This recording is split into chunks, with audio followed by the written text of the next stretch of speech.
Hi, my name's Steve. Today I want to do a video to talk about my stroke and what it means to me. I'm going to just a second adjust that because I know it's too big, because I've watched one that I've tried to do and it gets right in the way. Give me a sec, and yeah, right, okay. So stroke, what does it mean to me, and what would I say to people who just had a stroke, and to people on their journey to recovery early on. So what I think about stroke, I think of strength, I think of truth, I think of realization, I think of overcoming, I think of knowledge, and I think of empowerment when I think of stroke. Now these words can happen through every stage of your recovery. I've put it in order to how it happened to me, and just want to talk about it really. So here we go. First one, truth. Truth is something that I realised when I had my stroke, and something that I think about now and I kind of understand. Okay, the truth is that you've changed. You're different now. You've had a stroke. You've survived something else, something that could have killed you. The truth is, you're gonna look differently at life. It's gonna change the way that you see things, do things, and it's gonna be, like I said, it's gonna be a journey. Truth is, you'll never be the same again. It's hard to believe. When I first had my stroke, I didn't think I'd be different. I'd think I was just me, and I'd get back to how I always was.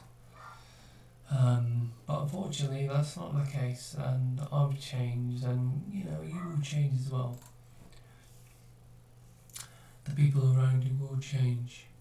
Now, when I say this, I don't mean people around you are going to treat you any differently. The way they've changed is because you've changed. They're going to see how you've changed through however your stroke has affected you. Be it your eyesight, your speech, your motor functions in your arm, in your leg, your taste, the way you memorize things, the way you interpret things, your emotions, everything. And what they're going to do is understand and be there for you. So it's a really good thing that people will see you as you are now. Truth is, you'll be asked 1,000 times, how you doing? Now, every time someone asks me how I'm doing, well, I don't know how I'm doing, but I know I'll get there. So I used to say, get there slowly. A nurse that I speak to always says, it's the worst thing you can say to a stroke survivor is, how you doing? It's weird, but you got to think that people that do ask how you getting on, they're on your good side, and then trying to understand. So it's fine. The next thing, realization. Now that's me in that bed there, down there. And to think that, you know, I was close to death. I was. You gotta think about the fact that you were close to death. It's a sobering thought. You were close to losing everyone special to you. I was close to losing my wife, my daughter, you know, and it's a very scary thought, I'm never going to be the same again, you know, you'll never be the same again, and yeah, you're going to need time as well. You're going to need a lot of time to adjust and to think, oh God, what do I do now? You're going to need the time, yeah. For people who've just had a stroke, you're going to be in hospital for a while. You gotta set that aside and think, right, okay, and just sink into that, you know. And there's a reason that you're going to be in hospital for a while. I'll come to that later. But you know what? Most importantly, you know, you survived. That's out of all the realization, I think is key, is the fact that you survived. Massive. Yeah. So, what's next? Strength. For me, strength was a thing I thought I need to get my muscles strong. I used to concentrate on that at the start, but really what I need to do, and what I need to do, is to work on my mental strength. And when you do that, you gotta think of things like you're worth it, you're strong, you're gonna give it my all, you know, all them thoughts that you have, you know, and you've got to really believe that, you know, you really got to set yourself time aside, you know, to talk to yourself and say, I am going to do this, I am worth it, you know. My body decided, my soul decided that I'm not done yet, you know, or else I would have died. And I'm back and I'm worth it, you know. You know, you're gonna overcome, you gotta get in that mindset that, you know, you're strong. You're gonna beat this. You're gonna fix yourself, you know. And you really gotta believe that there's no one else that's gonna help you. No one else is gonna give you strength, you know. You've got to believe, yeah. There's people around you, like your loved ones, who will make you feel happy and warm and cuddly, and give you that get up and get out of bed and go, yeah. But it's you that's got to push yourself. It's you. You know, you believe in yourself. You know, you got to believe that you're gonna achieve these goals. You know, and you got to have that belief in yourself that you can do it, you know. You're not going to give up. You're going to stay strong, stay mentally strong, and you're going to give it your all, you know. Okay, knowledge. Knowledge for me is probably 50% of my recovery. I'll tell you why. When you ask questions to your doctors, to your consultants, nurses, physiotherapists. You know, you at the start, I tend to ask the question, what do you think? You know, am I going to get better? What's the possibility of me getting full use of my arm back and things like that? Now those questions are relevant, you know, but most doctors, consultants, nurses, physiotherapists can't give you the answer, because that's it'll happen in the future. The right questions is to ask why. So, why is my arm like this? Why why is my speech like this? They're better ones, because understanding the why, and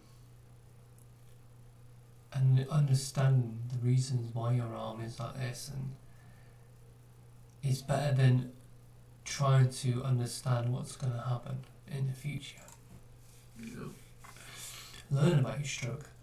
I learned about mine. I had a left-sided infraction of the basal ganglia, which caused my motor my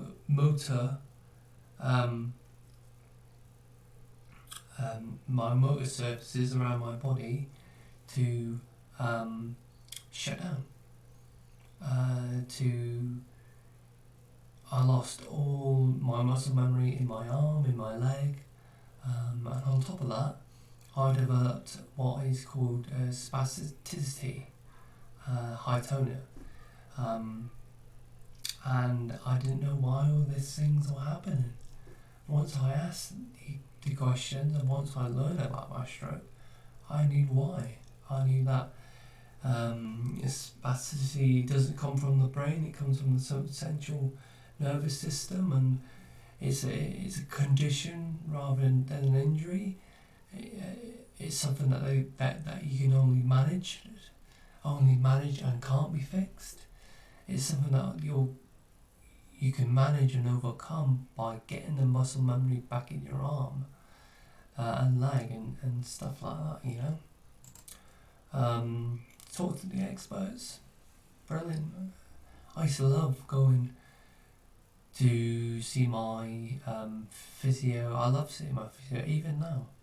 You know, I challenge her, and I challenge the consultants and the nurses, and I try to get involved with everything regarding learning.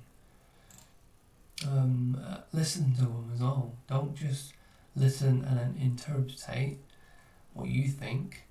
Listen to what they're saying to you.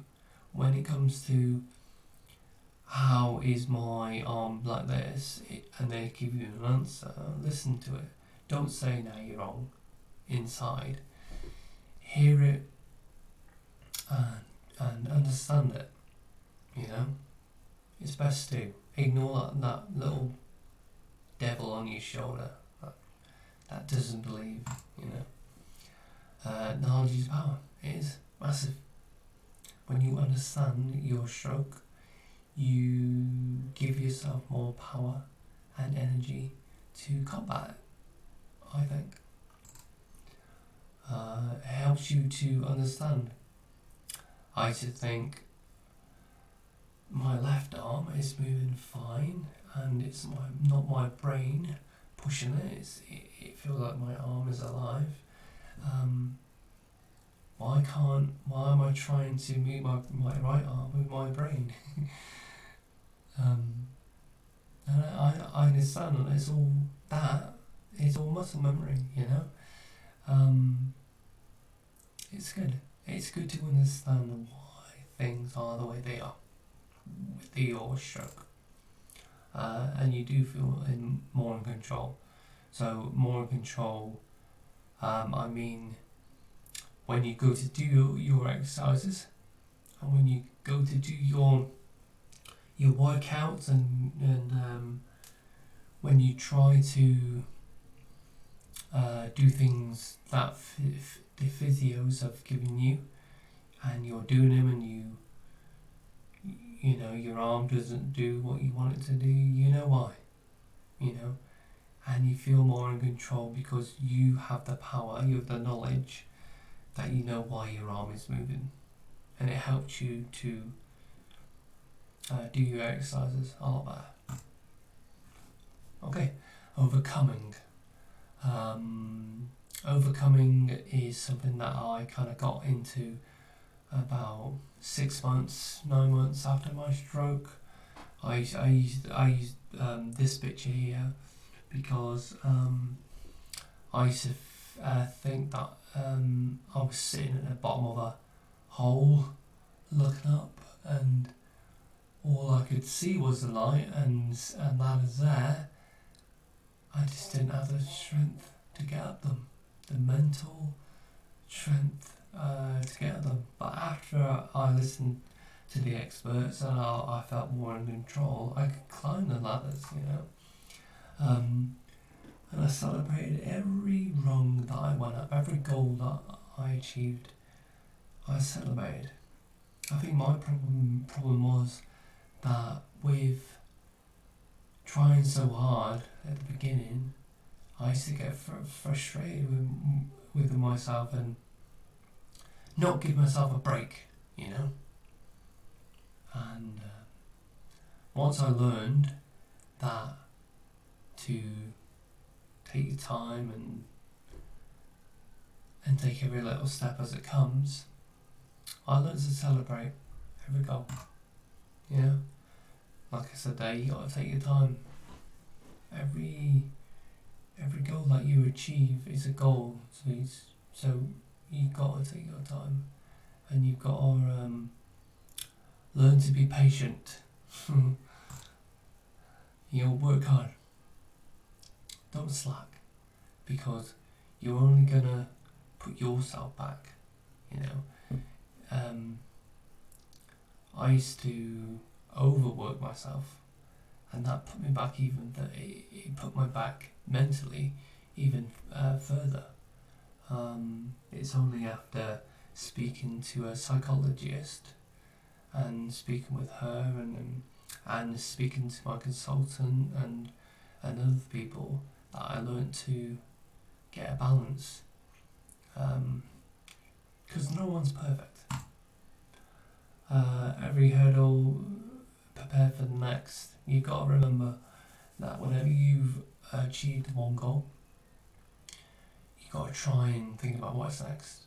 You know, give yourself time, celebrate it, be happy, be joyous. Think, right, I can do that. What's next? You know, never think that achieving one goal would, because you've done it, that's it. You got to think about what's next. Strive. You know, at times you will fail. You will. I've failed so many times. I've gone down that ladder. I fell off the ladder so many times, and I've had to pick myself up and go again.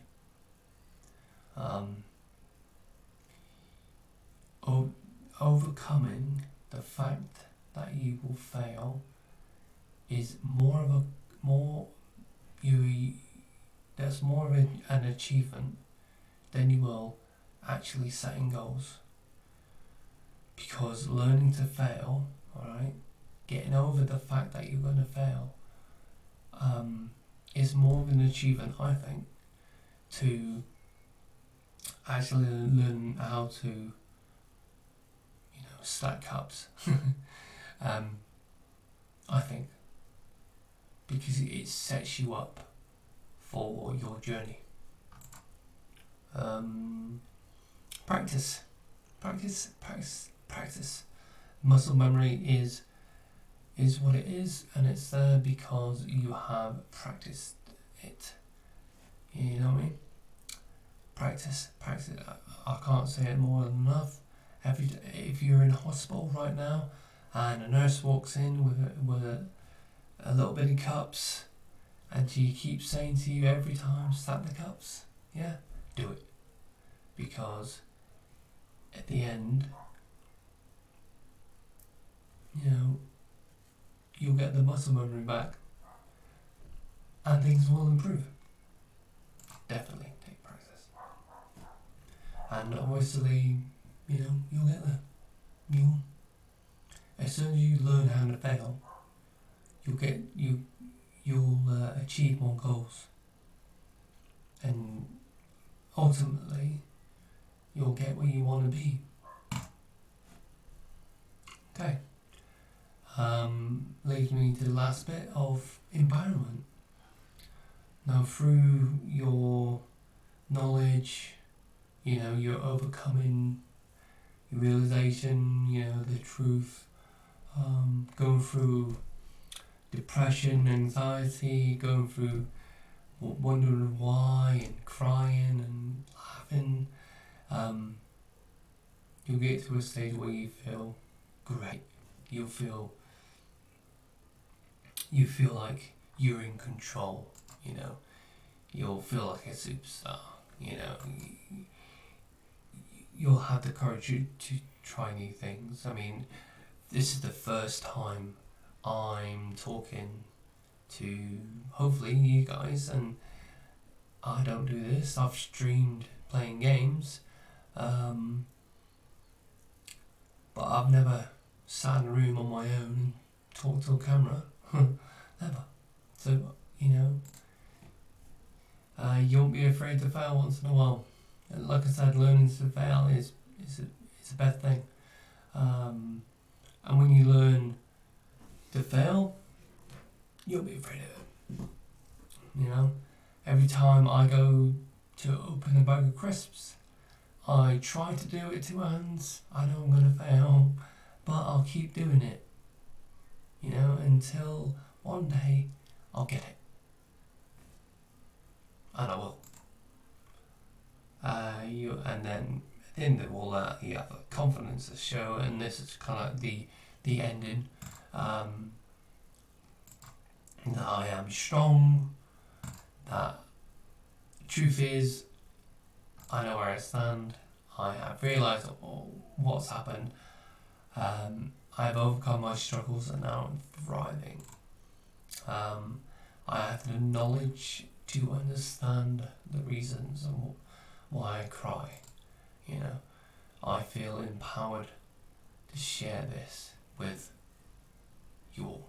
So, thank you very much for listening.